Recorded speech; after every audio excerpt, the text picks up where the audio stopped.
एक साधु अपने आश्रम में शिष्यों को पढ़ा रहे थे। सभी शिष्य बड़ी ही रुचि से उसे सुन रहे थे और उनके पूछे गए सवालों के जवाब भी दे रहे थे। लेकिन उन शिष्यों में से एक शिष्य ऐसा था जो बिल्कुल चुपचाप और गुमसुम बैठा हुआ था। साधु ने पहले ही दिन उस शिष्य को देख लिया था, लेकिन जब 5-6 दिन तक ऐसे ही चलता रहा तो उन्होंने उस शिष्य को अपने पास बुलाया और पूछा, तुम हर समय उदास क्यों रहते हो?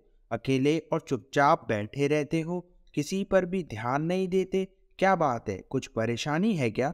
शिष्य कुछ हिचकिचाते हुए बोला, मेरे अतीत में कुछ ऐसा हुआ है जिसकी वजह से मैं परेशान रहता हूँ। समझ नहीं आता मैं क्या करूँ। साधु भले व्यक्ति थे। उन्होंने उस शिष्य को शाम को अपने आश्रम पर बुलाया।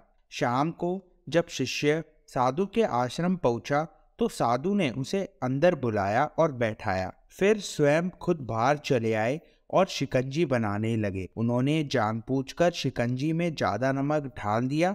फिर आकर शिकंजी उस शिष्य को देकर कहा, ये लो शिकंजी पियो। शिष्य ने गिलास हाथ में लेकर जैसे ही एक घूंट लिया, अधिक नमक के स्वाद के कारण उसका मुंह अजीब सा बन गया। यह देख साधु ने पूछा, क्या हुआ, शिकंजी पसंद नहीं आई? शिष्य बोला, नहीं गुरुजी, ऐसी बात नहीं है, बस शिकंजी में नमक थोड़ा ज्यादा है। अरे अब तो ये बेकार हो गया, लाओ मुझे दे दो, मैं इसे फेंक देता हूँ। साधु ने शिष्य से शिकंजी लेने के लिए अपना हाथ आगे ही बढ़ाया, लेकिन शिष्य ने मना करते हुए कहा, नहीं गुरुजी, बस नमक ही तो ज्यादा है, थोड़ी चीनी और मिलाएंगे तो स्वाद ठीक हो जाएगा। ये बात सुनकर साधु गंभीर रूप से बोले, सही कहा तुमने, अब इसे तुम अपने जीवन में भी अपना लो।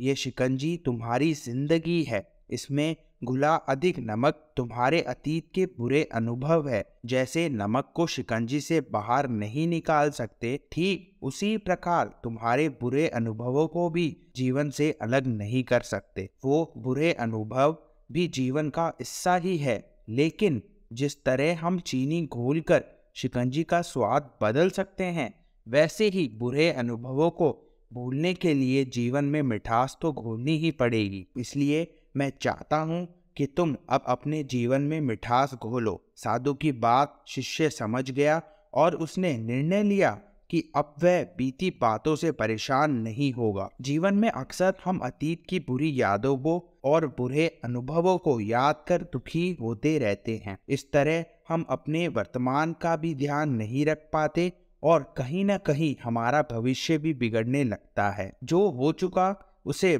सुधारा नहीं जा सकता, लेकिन कम से कम उसे भुलाया तो जा सकता है। और उन्हें भुलाने के लिए नई मीठी यादें हमें आज बनानी होगी। जीवन में मीठे और खुशनुमा लम्हों को लाइए, तभी तो जीवन में मिठास आएगी।